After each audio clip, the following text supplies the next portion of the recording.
Start? Yeah, we're starting. We're on. We're on. Yay! Good morning. Hello, everybody. So, hi, everybody. What happened yesterday's lesson? The end of yesterday's lesson. Yeah, I want to apologize. I'm not technical at all, so I didn't know that there was a way to lock this Zoom meeting room. Apparently, there is, which I've learned, and yeah, we just had a visitor pop in. So I guess she had noticed that I was in my Zoom room and she wanted to come in and say hi. So we were blessed by a sister. I don't know her, but bless her heart. And she was so sweet. And now I have locked everybody out. So please forgive me. Won't happen again. And let's move on. Lesson 99. Thank you. Thank you. As you can see, we're not very professional. So we're so polished. We're the real deal. Lesson 99. Okay, am I reading? Yes. Don't know if I'm qualified for this. Sure you don't want me to sing first? I'd love for you to sing. I've got a terrible voice. Okay, here we go. Salvation is my only function here. Yes. Can we just let that drop in? Salvation is my only function here. Salvation. So I can't,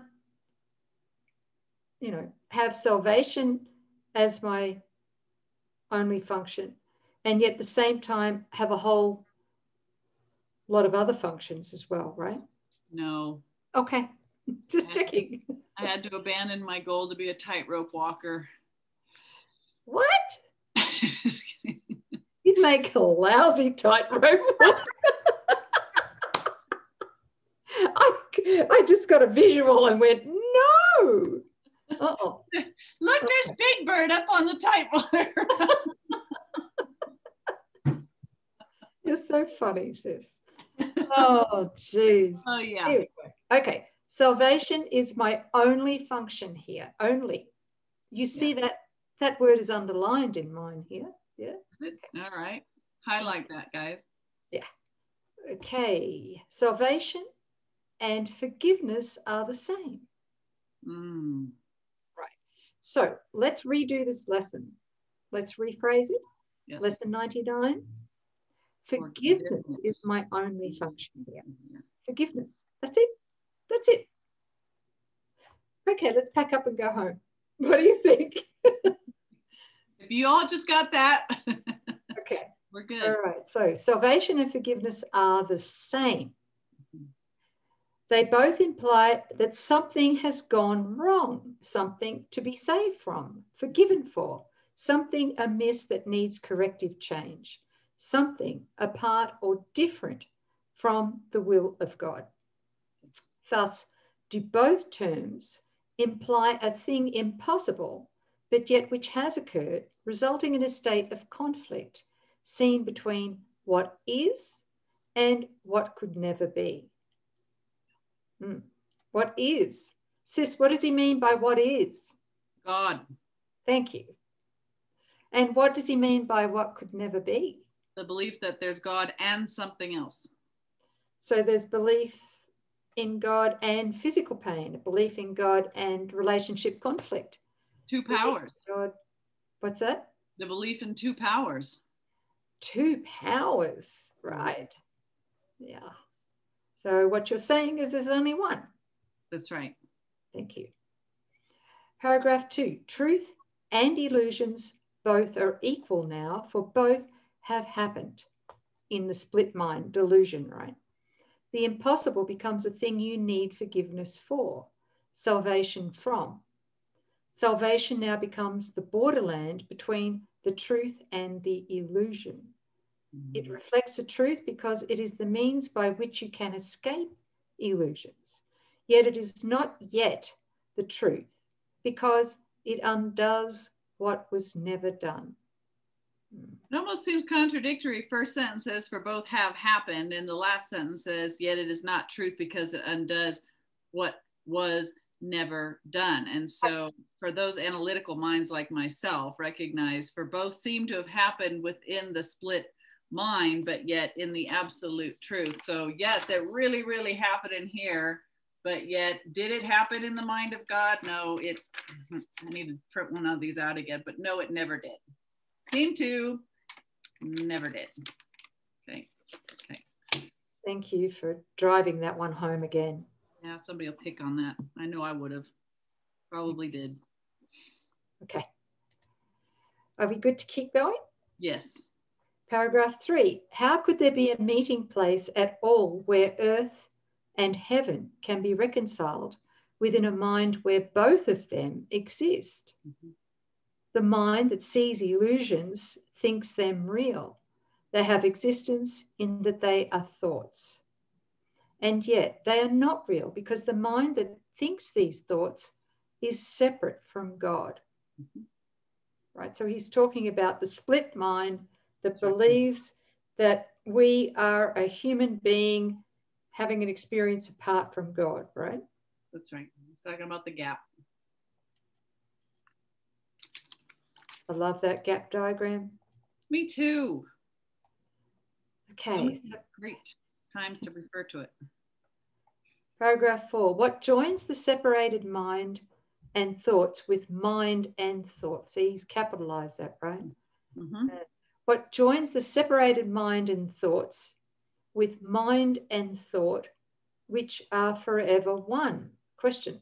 Mm-hmm. What plan could hold the truth inviolate, yet recognize the need illusions bring and offer means by which, and offer the means by which they are undone without attack and with no touch of pain. Do you understand any of that sentence?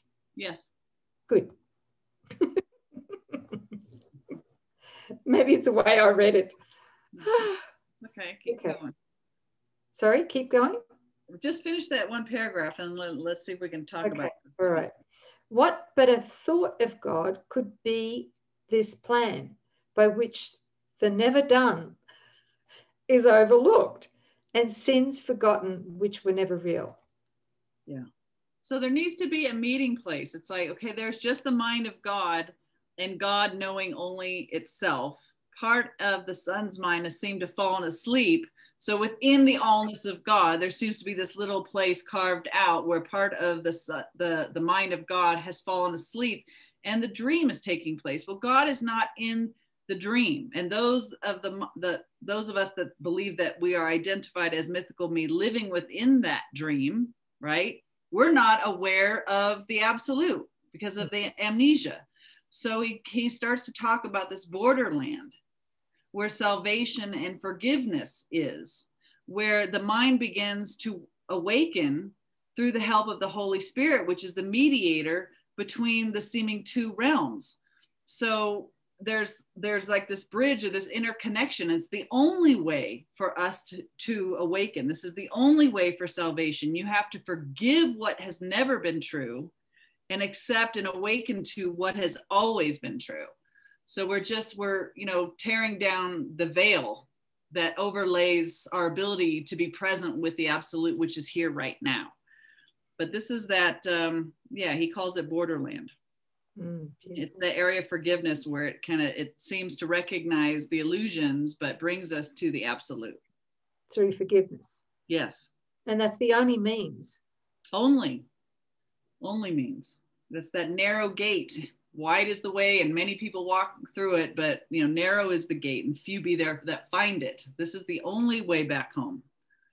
So I can't get there through doing yoga or dieting. Crystals, sunbathing. Oh, yes. Yeah. Right. No. Just double checking.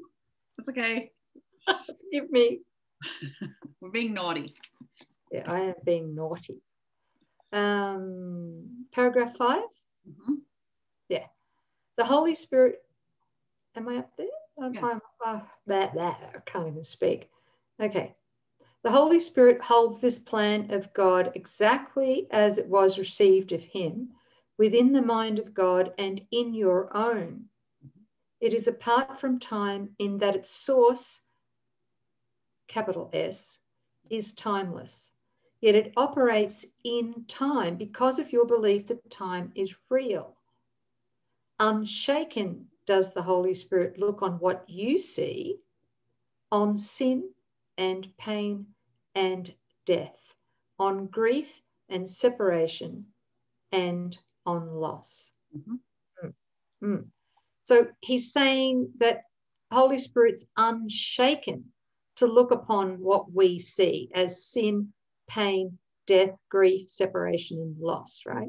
Yeah. Holy Spirit never goes into it, doesn't see anything meaningful in it.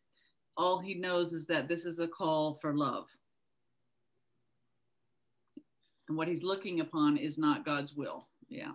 Okay, so he's looking upon the gap with us, Mm-hmm. but he knows the gap doesn't exist. That's right. Okay. Yet does he know one thing must still be true? God is still love. And this is not his will. Hey, I've just seen something. What? Tell me if you have this in your COA edition. He's got God is still love. He uses a capital L. Oh. Did you see that? I've got lowercase. Oh. Okay, I'm disappointed now. One for FIP. Okay, all right, good. It's so the capitalization helps significantly with the understanding. So if it, anything that refers to God, divine love would be capital L, mind, capital M when referring to God. Yeah. Okay, thank you. Paragraph 6. This is the thought, capital T for thought, that brings illusions to the truth and sees them as appearances behind which is the changeless and the sure. Yes. This is the thought that saves and that forgives, because it lays no faith in what is not created by the only source it knows, God, right? This is the thought whose function is to save by giving you its function as your own. Salvation is your function with the one to whom the plan was given. Now are you entrusted with this plan along with him? He has one answer to appearances, regardless of their form, their size, their depth, or any attribute they seem to have. So he has one answer to the whole damn lot. All the shit we see through the egos, through the body's 5 senses, yes. All of the pain that we've gone through in the imaginary past. Inconceivable.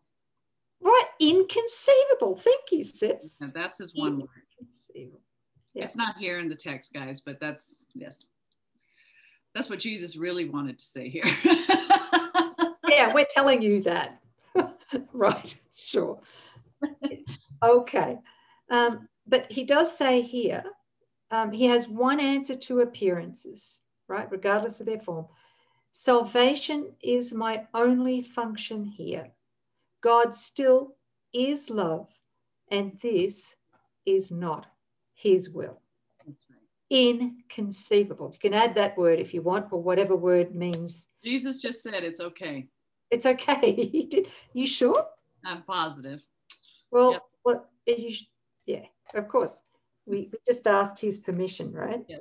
Isn't he lovely? He's got a bit of a smirky smile on his face, right? Yeah. Okay.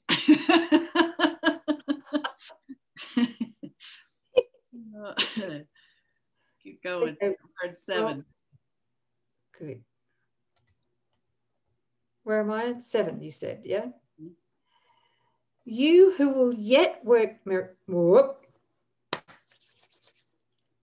Are you with us, sis? I am. Are you with us, family? Yeah? Yes. He's speaking to you.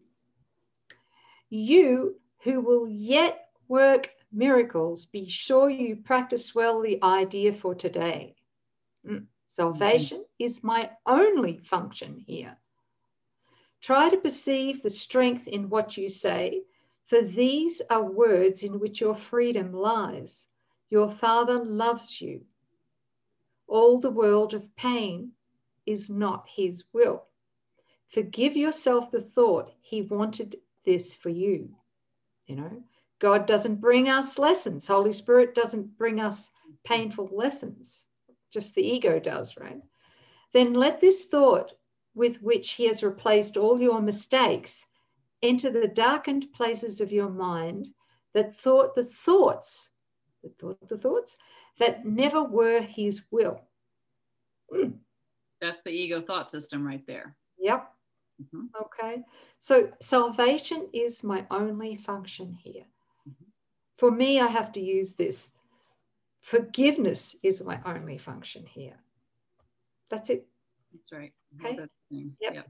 Which means taking it deeply, forgiveness is my only function here. Means that in the instant I'm triggered, become aware that I'm triggered, and I want to choose again with Holy Spirit, that's the moment that I can accept the atonement, which is the correction of fear in my mind. In that moment, I can accept my own incorruptible innocence, which restores my mind, you know, vertically to being his will. That's right.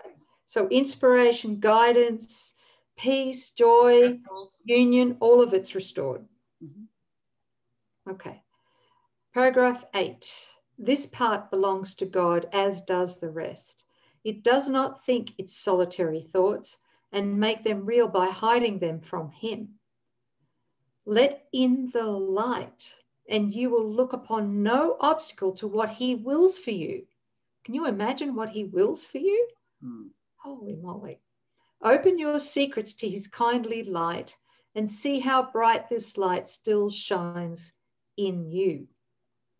Practice his thought today and let his light seek out and lighten up all darkened spots and shine through them to join them to the rest. That's the light that just completely subsumes the darkness, right? That's right. It is it is God's will your mind be one with his. It is God's will. It is God's will that he has but one son. It is God's will that his one son is you. Let that sink in. Yes. Think of these things in practicing today and start the lesson that we learned today with this instruction in the way of truth. Salvation is my only function here. Salvation and forgiveness are the same. Can you feel that? What a relief. Then turn to him who shares your function and let him teach you what you need to learn to lay all fear aside. I see. What you need to learn in order to lay all fear aside and know yourself as love. I've got a capital L, sis, which has no opposite in you. Right? Yes. No opposite in you. That's the love we are. There is no opposite. Paragraph 10. Forgive all thoughts which would oppose the truth of your completion, unity, and peace. You cannot lose the gifts your Father gave. You do not want to be another self. You have no function that is not of God. Well, are you sure? You have no function. What's that? I said, I vouch for him. Thank you. You have no function that is not of God. Forgive yourself the one you think you made. Forgiveness and salvation are the same. Forgive what you have made and you are saved. So there you go. That's why salvation and forgiveness are the same, right? Forgive the idea that you are mythical me. Forgive the idea that separation was possible, right? Forgive everything beyond that first thought that you left and became the one that you think that you are. Forgive yourself, the one you think you made. Forgive what you have made, and you are saved. Beautiful. That's all we can do here, because none of this is truth. All of it's an illusion. All of it's meaningless, chaotic, and darkness. The only thing we can do in truth is to do away with it, to awaken, which is through forgiveness. Forgive what's never been, to awaken to what is. And we have no idea what that is until we're allowing only God's thoughts to be our thoughts. So he's just pointing to, you can chase all kinds of goals. You can do lifetimes after lifetimes, and you'll come to the same conclusion. It's seek and don't find. It has nothing that you want. There's never the payoff. You know, your only choice is to awaken. And the only way to awaken is through forgiveness. And that's your only function. Accept it now or later, but accept it. I recommend accepting it now. Well, that's all we can really do here. That took me nearly 30 years to figure out. No, not to figure out, to accept. That's right. That's more honest, all right? Yeah. Which is, wow, the only thing I can do here in the dream is to choose between illusion or truth. That's it. In one moment. That's it. Yeah, nothing past that. Nothing. So all the career building that I did in my past life, all was for naught, right? Studying for the bar exam. What was I thinking? But nothing's lost. It brought us to the culmination of recognizing that there's nothing in the world that I want. That's it. We had to go through the motion. So no judgment, but thank God we're seeing it together. Yeah, we're seeing it together. And then giving all of what we did in the past, all of that, for Holy Spirit to divinely repurpose, right, or reinterpret everything we did in the past. Yeah, give it all to Him. Yep. Okay, and where am I up to? Number 11. There is a special message for today which has the power to remove all forms of doubt and fear forever from your mind. If you are tempted to believe them true, remember that appearances cannot withstand the truth these mighty words contain.